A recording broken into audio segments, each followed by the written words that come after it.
casi 70 y pico de años. Claro. No te olvides que él nació en el año 80. 80 o 78, 79, Algunos depende del biógrafo, depende claro. de los biógrafos, exacto, Sí. yo te iba a decir. Entonces, él tendría en esta foto 50 años, tengo sido allí en el 30, 35, 40 como muy tarde. No, bien conservado. Y respecto a fotos personales, te diría que no, primeramente porque no me hubiera atrevido. Calculá que cuando yo lo conocí, vuelvo a repetir, yo era un chico de 14 años y él era una figura que ya tenía 70 y pico de años, había otro respeto. Yo siempre me dirigía a él como maestro o como doctor o don Alfredo, pero guardando una distancia y un respeto casi te diría religioso, casi religioso, ¿no? Así que no es como ahora, digamos que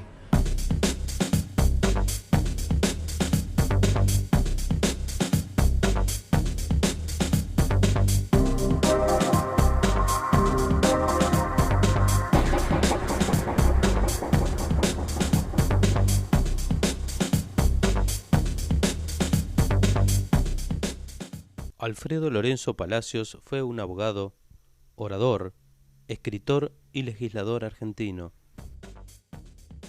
Terminó sus estudios primarios en 1890 y en los siguientes 10 años cursó su formación secundaria en el Colegio Central, hoy Colegio Nacional Buenos Aires, y su carrera como abogado en la Universidad de Buenos Aires.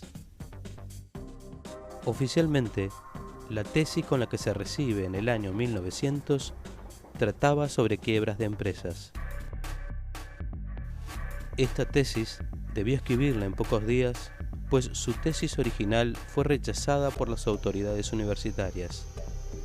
Esta tesis rechazada resultó de una investigación de campo de las condiciones en que los obreros realizaban sus tareas. Su título fue La miseria, y por sí mismo sintetiza sus conclusiones. Cuando abrió su primer estudio de abogado en la calle Bolívar 268, en la placa de entrada decía: atiende gratis a los pobres. En 1904 llega al Parlamento argentino por el barrio de La Boca y como único representante del Partido Socialista. A partir de allí, durante 60 años, participó de la política nacional y la docencia universitaria. No se casó, no dejó descendencia, no conservó rentas ni tuvo casa propia. La única herencia que dejó fue su honestidad, su biblioteca, con más de 30.000 volúmenes, y lo que él llamó su obra imperfecta, el inicio de la legislación laboral en Argentina en favor de la clase obrera y la justicia social. No existe un político en Argentina que haya sido comparado tantas veces con el Quijote de Cervantes. Aquí, una evocación.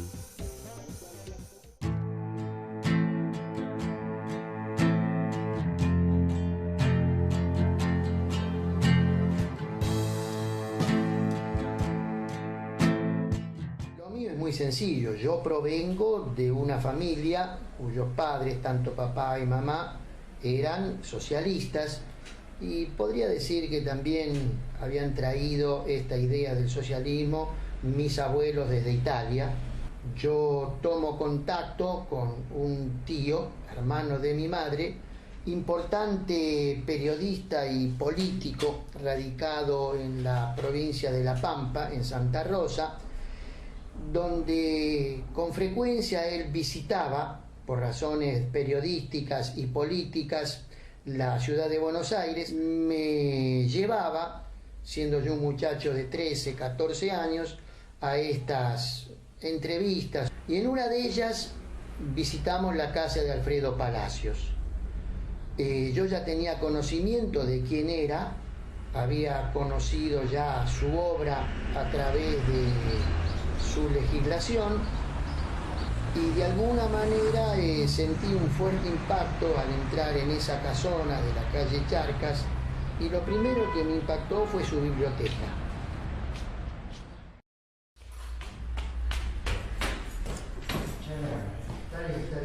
Eso tiene recuerdos para mí. La última vez que estuve por la casa. Mirá lo que es esto. Y a partir de ahí, cada vez que mi tío tenía posibilidad de ir, yo lo acompañaba y se creó ese vínculo.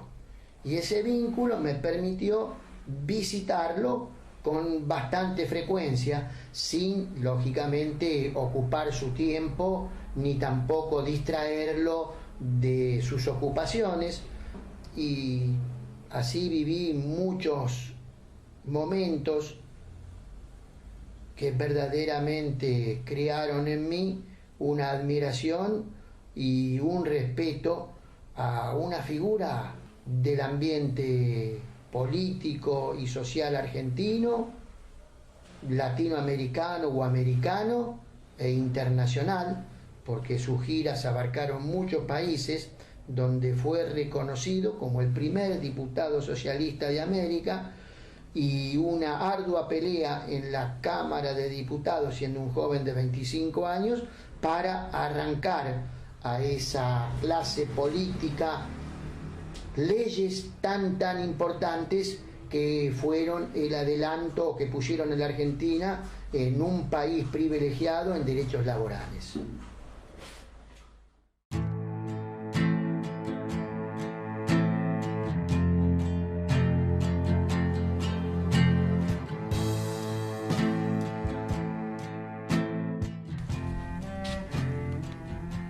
Tratamos de mantenerlo como podemos, como no hay bajos recursos, ¿no? Y sí. Mucho tampoco se puede hacer.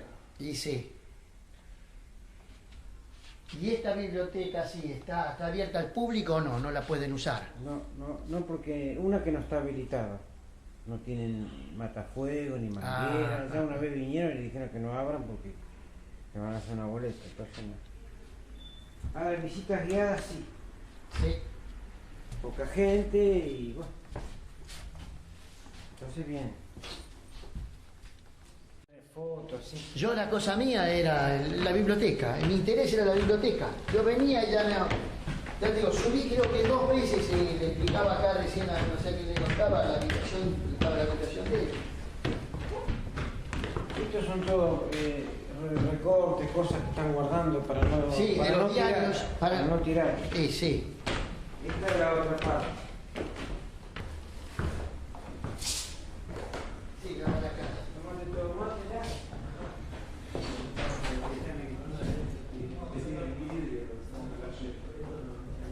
Parece que abra la ventana esa para luz. No sé para el pues yo no.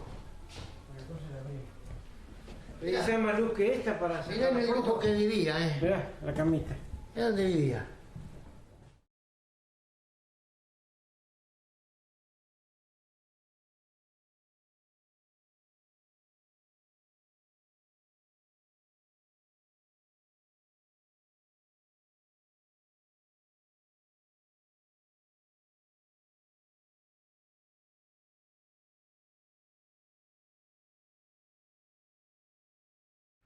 Era común, o en el común de la gente, pensar que aquellos que sustentaban ideas de izquierda forzosamente debían adscribir a un ateísmo o alejados totalmente de cualquier tipo de vínculo religioso, pero otros sustentaban un cristianismo muy particular, como pudo haber sido el cristianismo de los evangelios, el cristianismo desprovisto de toda la liturgia.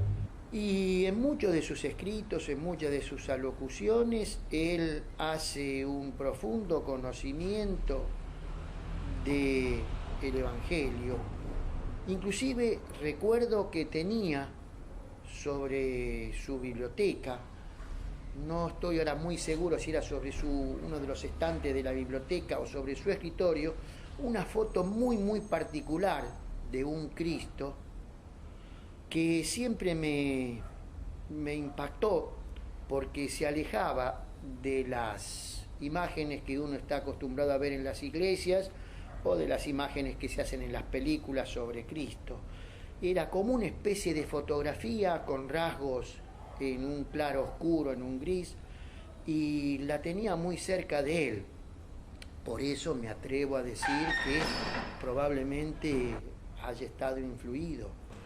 Esta es la foto que te había comentado, sí, que siempre me llamó la atención a mí de chico y que inclusive él tuvo en sus inicios, en su juventud y sobre todo en su niñez, un contacto con los grupos católicos. Sí, y era un Grote. lector, era de Grote, era un lector debido a su madre, inclinado a las lecturas del Evangelio, ¿no? De ahí toma él prácticamente todas las ideas, digamos, de solidaridad, de fraternidad, de lo que hacen a lo que lógicamente fue después la defensa que hizo en honor a las mujeres, a los niños, a los obreros, a todo eso, ¿no? Tomadas del Evangelio. Y esto va por cuenta mía. Es el mismo cristianismo que pregonaba León Tolstoy en muchas de sus obras o en su vida totalmente ascética, totalmente desprovista de boato y totalmente desprovista de ciertos lujos. Y él vivía, no digo en una pobreza franciscana, pero vivía muy austeramente.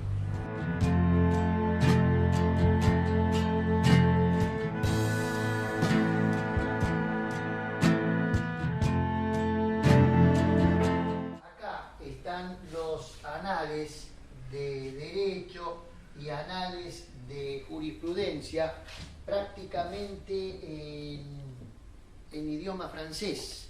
Bueno, y abajo hay libros en inglés, libros en alemán. Hasta en japonés hay libros. Y sí, Chino. a la revista de psicoanálisis. Todo le interesaba, todo. Yo leo porque no sé leer. De neuropsiquiatría había abajo. Es increíble, increíble. Todo, le interesaba todo. Este es de otro anarquista, de Giraldo, el teatro de Giraldo. Mirá la lógica de Stuart Mill, el economista inglés del siglo XIX.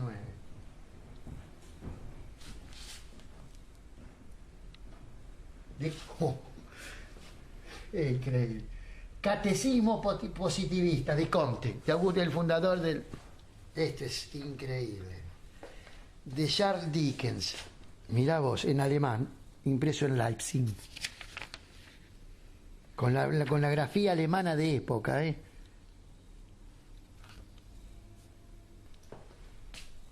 Mirá, archivos de psiquiatría y criminología.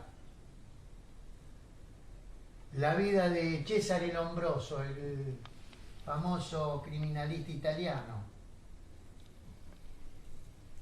Creó toda una clasificación de acuerdo a la forma A la forma del cerebro, de las orejas, de la y del nariz. cráneo, de la nariz.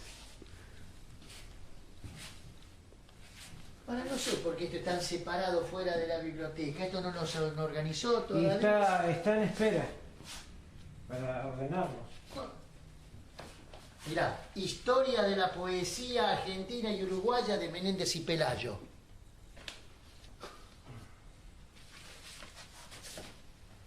Me pidió que por favor, porque yo a veces quiero, no me toque nada. Vieja y nueva lufardía. Porque ella va a ir ordenando de a poco. ¿Viste lo que ordenó allá arriba? Allá abajo.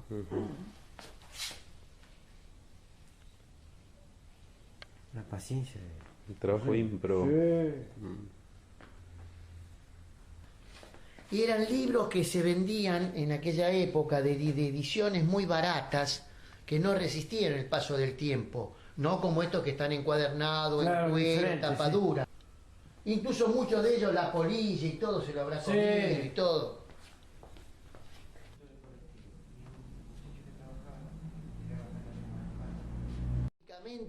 prácticamente está igual.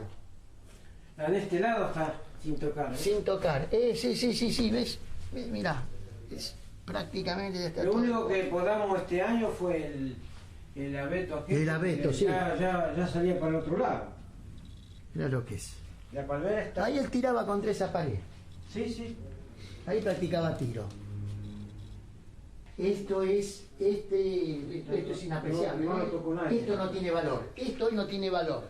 La enciclopedia universal de la lengua castellana. Tener esto hoy, yo solo, es un lujo. Que ahora está todo esto en computadora, ¿no? Claro, Pero tienen 2 sí. CD. Acá tenés las obras completas de Sarmiento.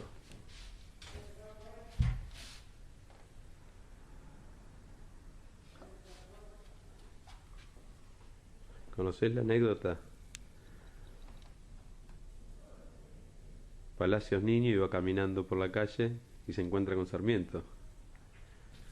Y entonces Sarmiento le toca la cabecita, ¿no? Lo acaricia. Y Palacios le dice, que lo reconoce, le dice: señor Sarmiento, soy un niño que lee. Qué divino, ¿no?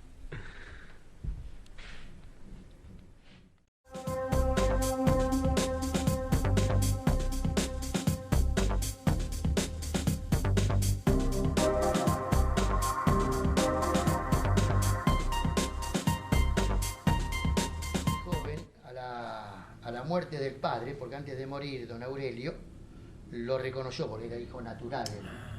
Era hijo natural. Este señor era un abogado uruguayo que tuvo 19 hijos. Con 3 mujeres. 3 mujeres distintas.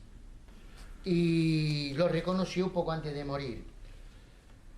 Y él vino a habitar esta casa y esta casa después salió varias veces a remate. Y entonces, por todo esto, después la justicia lo desechaba. Hasta que el que era presidente, creo que del Banco Hipotecario Nacional, Alonso Romanelli, que había sido alumno de él, la compró. La compró y se la quiso poner a su nombre. Y él se negó, no, que se negó. Se negó. Y le dijo que si iba a quedar si lo tomaba como inquilino. ¿Y que le iba a pagar un alquiler? Dijo, bueno, le dice, doctor, dice, fíjese, se fijó $1, que era lo que podía pagar. Vivía prácticamente de lo que él iba a cobrar como docente. De la política como senador, como diputado, no cobró $1. No cobró. Y de lo que él cobraba generalmente, algunos dicen que era un 50% al partido y otra cosa para vivir. Yo recuerdo de conversaciones que él lo dividía en 3 partes: 1/3 al partido, 1/3 a la casa cuna y 1/3 al hospital de casa niños. cuna y al hospital de niños. Pero eso lo hacía de los sueldos del Grupo Mango como legislador. Fíjate esto, este es un documento importantísimo. Producida la revolución de septiembre del 55 que derroca a Perón, él de alguna manera es nombrado embajador en el Uruguay. Pero acá quiero hacer una aclaración.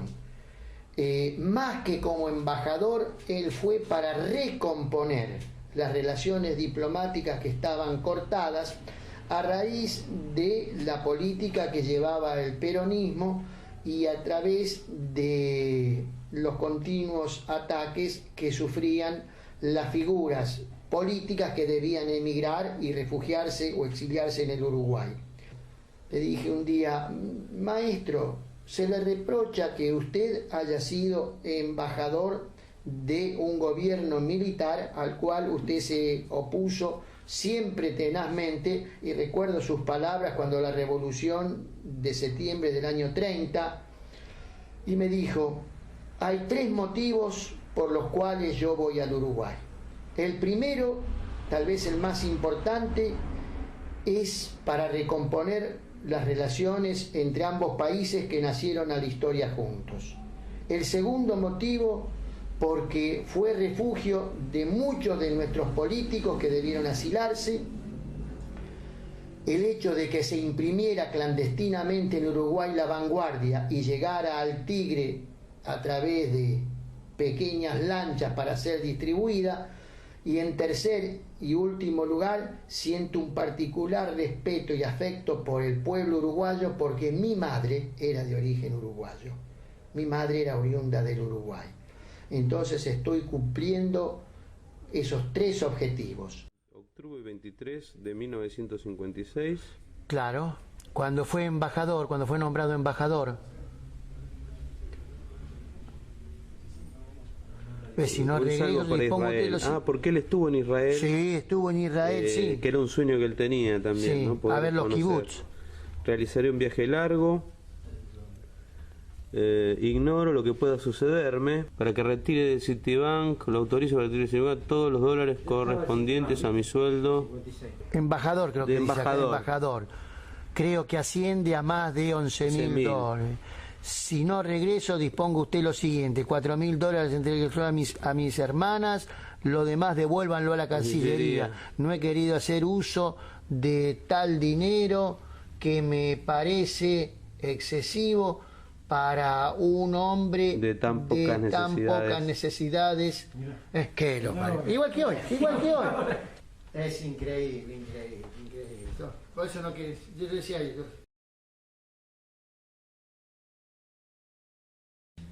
Eso parió. Diferente todo. Cosa increíble.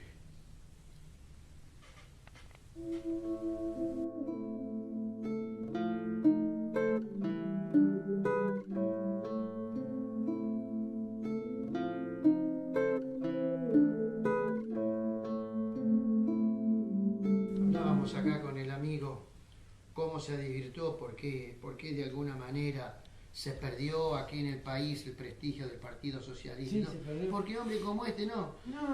Juan B. Justo, para sacar La Vanguardia, primer diario sale el 7 de noviembre de 1896, vendió su medalla de oro de la Facultad de Medicina y vendió el coche para sacar el diario.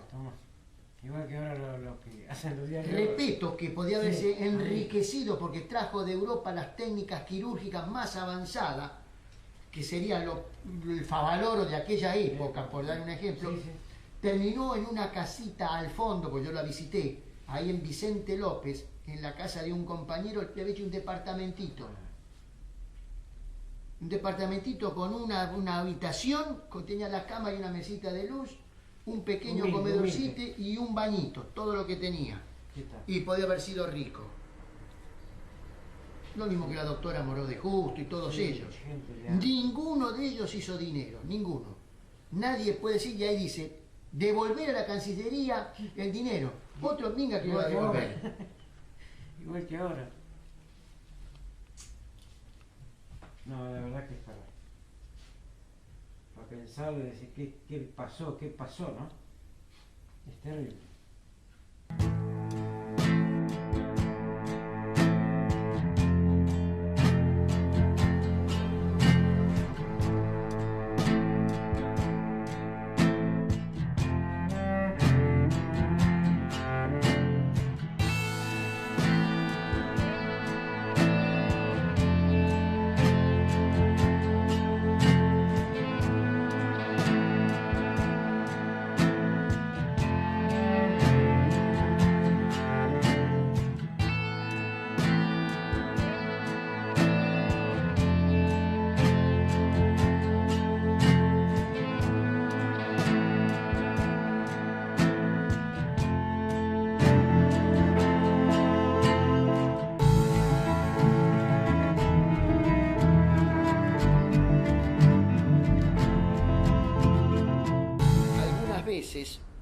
Haber leído a cobrar algunos cheques que como profesor de Derecho, profesor de Ciencias Económicas, rector de la Universidad de La Plata, como legislador, él recibía. Y acá quiero aclarar, él vivía únicamente de lo que cobraba como jubilación de la docencia. Vivía solamente con lo que le devengaba las horas o los cargos que había tenido como profesor, como decano, como rector, pero no de la política.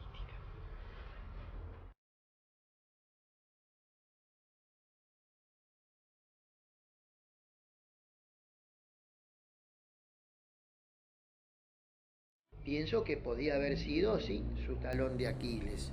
Sabedor de esto, tal vez haya resignado ese afecto tan particular que conlleva una familia con respecto a la dedicación casi exclusiva a la política.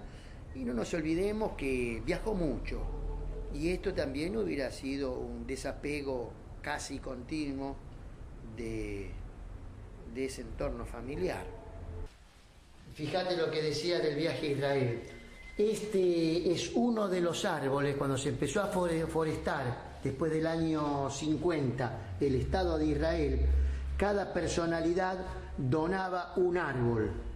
Y este es el diploma que acredita la donación hecha a nombre de Alfredo Palacios para esa creación de ese bosque que convirtió el desierto de lo que era Israel en un vergel.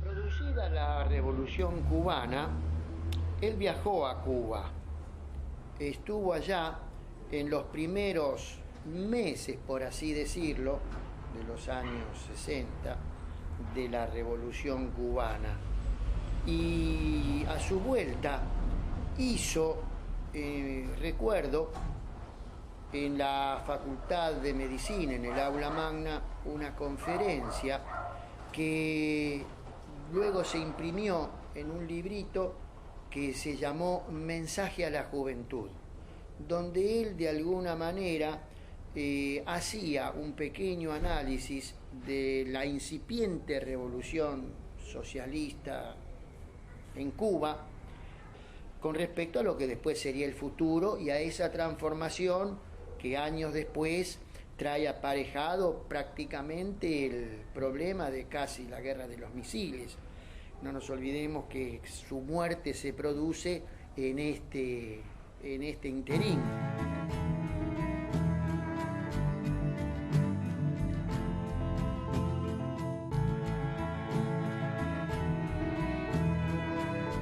Pero era muy crítico de algunas actitudes que podía o estaba tomando la Revolución Cubana respecto sobre todo a ciertas libertades o a los famosos paredones.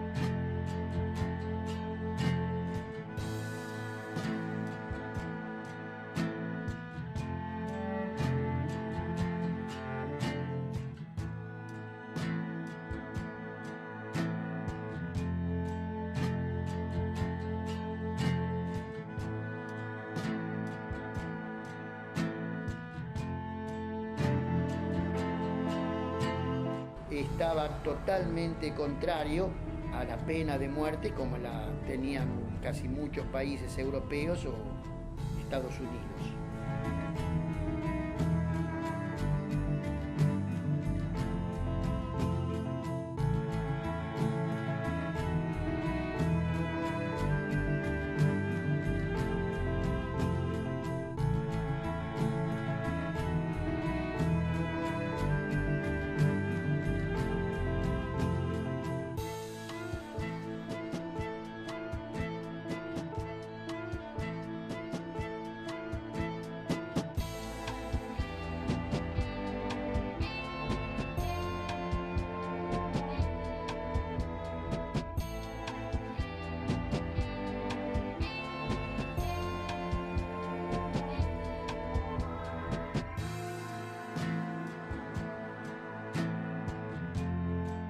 Que este lugar es donde mejor podemos captar esas palabras que fueron dichas en otro lugar y en otro momento. Hoy acá cobran verdadero sentido. Hoy aquí podemos palpar in situ lo que en aquel momento se dijo verbalmente y que yo recordaba de haberlo compartido y de haberlo vivido un poco tan cercanamente. Creo que todos nos impresionamos y no voy a negarlo, deslicé algunas lágrimas cuando vi la cama, la habitación donde él pasó gran parte de su vida y donde casi hasta los momentos previos a su muerte, que es llevado al sanatorio Anchorena, pasa ahí. Claro, para una persona de la formación intelectual de Palacios, debe haber quedado impreso en su espíritu la figura del Quijote, con el salir por el mundo a desfacer entuertos. Él tomó la defensa, no solo de obreros, sino de la figura emblemática que para él fue siempre un símbolo, que era la mujer. Así como el Quijote tenía su heroína, su Dulcinea del Toboso, él veía en cada mujer a quien él debía proteger. Es una figura que desde el momento en que la conocí, allá por el año 56, hasta hoy, donde ha pasado más de medio siglo, sigue influyendo o está presente. Influyó en el deseo de asemejar el manejo de la palabra, sobre todo en mi profesión como docente, con la fluidez, con la elocuencia y con la idea exacta y precisa con que él la manejaba, y fundamentalmente su honestidad y su proverbial desapego a todo lo que era material. La pequeña participación que yo tuve en algunos de sus almuerzos, donde frugalmente, lo que él era más afecto era un puchero, y donde si caía un invitado había que agregar una papa más o dos papas, no se podía poner otro complemento. Y también tuviste la oportunidad de sacar una foto que está sobre una de las partes de la chimenea, donde esa foto fue publicada por casi todos los diarios. La fórmula Humberto Ilia y Carlos Perete, como homenaje, vinieron acá a saludarlo y se hizo ese pequeño almuerzo en esta misma casa, ¿no? Fíjate la estufa. Y comparten un almuerzo.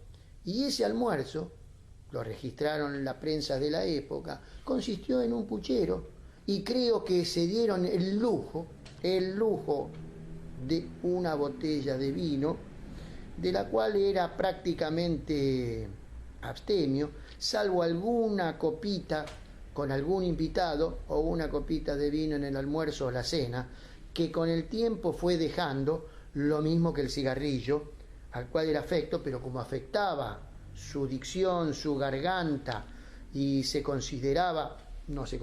era uno de los más grandes oradores que había tenido el Foro Nacional, perjudicaba su dicción, dejó de fumar. O sea que hasta eso se prohibió en aras de su coquetería de la tribuna, de su florido discurso. Sí, claro. Yo tengo una sola foto de él haciendo esgrima que encontré en una revista, muy linda la foto. A pesar de que era bajito, tenía buen físico. Y ojo que era muy coqueto, ¿eh? Sí. Se ponía al lado de los tipos generalmente más bajos que él, para sobresalir. Era picarón, y usaba unos tacos así, el famoso taco militar. No escapó al socialismo los chismes o aquellos cuentos que se hacían sobre Perón y Eva Perón.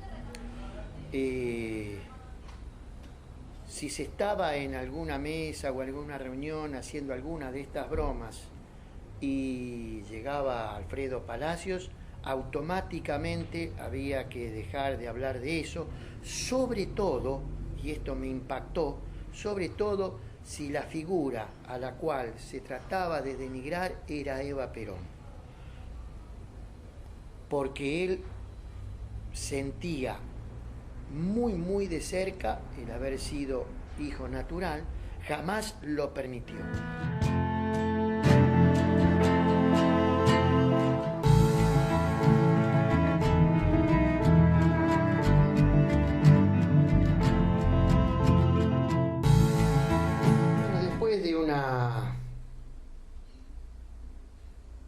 una larga agonía, sufría de cáncer de próstata.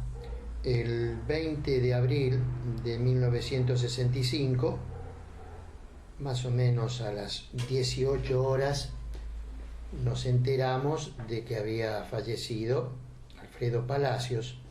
Yo estaba cursando cuarto año del magisterio en Caseros. Enterado de esto, salimos como a las 10 de la noche y me fui para el Congreso. Todavía no se había, digamos, iniciado toda la preparación para las exequias y volví el día 21 y ahí ya me acoplé a la larga fila de personas que estaban para darle el último adiós. Como tenía cierto conocimiento por el militar en el Partido Socialista, me fue fácilmente franqueada la entrada y me encontré en el Salón de los Pasos Perdidos, donde era velado, y ahí se estaba de alguna manera debatiendo si un socialista en su velatorio podía tener en su cabecera el crucifijo o no. Bueno, la juventud socialista y muchos del partido opinaban que ese crucifijo estaba de más. Entonces deseaban retirarlo. Pero por otra parte la familia, sobre todo las hermanas profundamente religiosas, querían que ese crucifijo estuviera. Esto ocasionó pequeñas disputas y la ida y vuelta de ese crucifijo, y por eso quiero hacer notar esto, de que puede haber imágenes sacadas por alguna revista o algún periódico donde sí, en su cabecera está el crucifijo y en otras no. Porque en el tiempo que yo estuve ahí, en 2 o 3 oportunidades fue traído y a la vez sacado. Creo que después se respetó la voluntad de los familiares y quedó el crucifijo cumpliendo de alguna manera el deseo de los cosanguíneos de Alfredo Palacios.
Después de casi 50 años, volví a entrar a esta casona, lo que me trajo y me remontó a recuerdos vividos por mi juventud y encontrar prácticamente, tal como yo lo había visto por última vez, lo que fue esa casa que visité con tanta frecuencia y con tanto amor. Pero esta vez lo hago con un triste dolor, por el deterioro, por el poco cuidado, porque un patrimonio de una figura emblemática a nivel nacional, americano, internacional, se está descuidando. Acá hay una biblioteca que supera los 30.000 volúmenes. Aquí hay recuerdos, aquí hay afectos que son entrañables para todos los argentinos. Y así como se destinan tantos fondos para tantas importantes obras, no haya que se fije una suma que sería irrisoria frente a lo que están ganando muchos de los diputados, senadores, gobernadores, sindicalistas, para mantener esto en condiciones edilicias, de comodidad, de cuidado. Esto tendría que salir de presidencia, esto tendría que salir de la Cámara de Diputados y de Senadores, y si es necesario, convocar a todos aquellos espíritus que han sentido la necesidad y han sido favorecidos por todo lo que ha sido su legislación, que colaboren humildemente en el mantenimiento de esto que es tan caro al sentimiento de los argentinos. Espero que estas palabras, que son de un humilde docente, sean tenidas en cuenta en homenaje a quien fue el primer ciudadano argentino diputado socialista en América.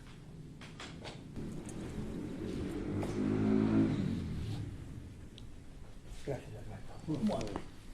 Un abrazo a su señora No por se este emocione momento. tanto. No. Es que, ya le digo, Sí, da. yo estoy próximo a cumplir 70 años. Esto me trae a mí A su juventud. 55 años atrás. Claro, su juventud. Y a esta edad, desgraciadamente, no sé si en un momento u otro puedo dejar este mundo. Exacto. Y evidentemente no quisiera dejarlo sin haber haber contribuido, aunque sea con estas modestas palabras, Por supuesto a que que sí. alguien haga algo por esto. Claro.